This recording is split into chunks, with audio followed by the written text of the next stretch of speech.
Ayan, kamusta na? So ano latest after parang a year na, 'di ba, nung ini-launch ka? Opo. So ano na yung mga updates sa'yo bilang Borracho artist? Actually, sa ngayon po, wala po. Pero sabi po nila last month na they will have a project po for me. And kasali daw po ako sa movie daw po nila na One Dinner a Week. Yun po yung update po. Pero now po, wala pa po ang ganap. Pero I think marami po sila ngayon na bagong artist. Yan, daming pelikula. Ayun sa mga movies na ano. Yes, yung sa mga movies na gagawin ng Borracho, saan doon yung gusto mo mapasama? Siguro kung ano na lang po yung nasabi sa akin na One Dinner a Week daw.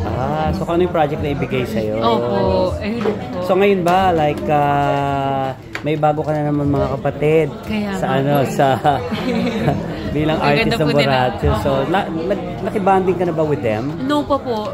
No ko pa lang po sila na-meet. Ngayon pa lang? Yes po. Oo.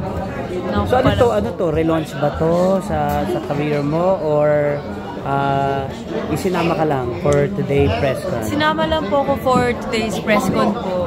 Sinama lang po ako ulit. So excited ka na? Yes to po. Do the film? Yes po. Really excited po. And I'm thankful to be part of it. Nasabi na ba sa'yo, if ever, ko ano yung magiging role mo? Opo. Pero kasama daw po sila Sir Edu Manzano po daw. So, gaano ka-excited si Stella? 100% excited. ready to work ready na? Ready na medyo po. matagal yung pinag-antay. Opo. Sana po talaga matuloy. Sana po. So, parang this is it na, di ba?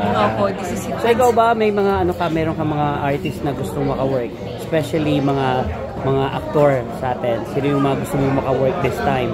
Na pwedeng makasama mo dun sa movie?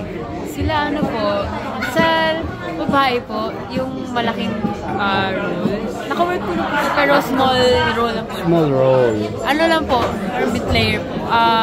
Si Miss Catherine po. Tapos pag sa guys naman po, si Sir Ian. Ganun na siya. Wow! Ayun po. Sa babae naman? Sa bahay po, sila Liza, ayun po, Miss Liza Soberano po. Sino? Liza Soberano. Liza Soberano. Oo, ganda-ganda po sa kanya. So, mali mo maka-work mo, di ba? Sana Anyways, congratulations being Stella. Thank you And see you on the big screen. Thank you.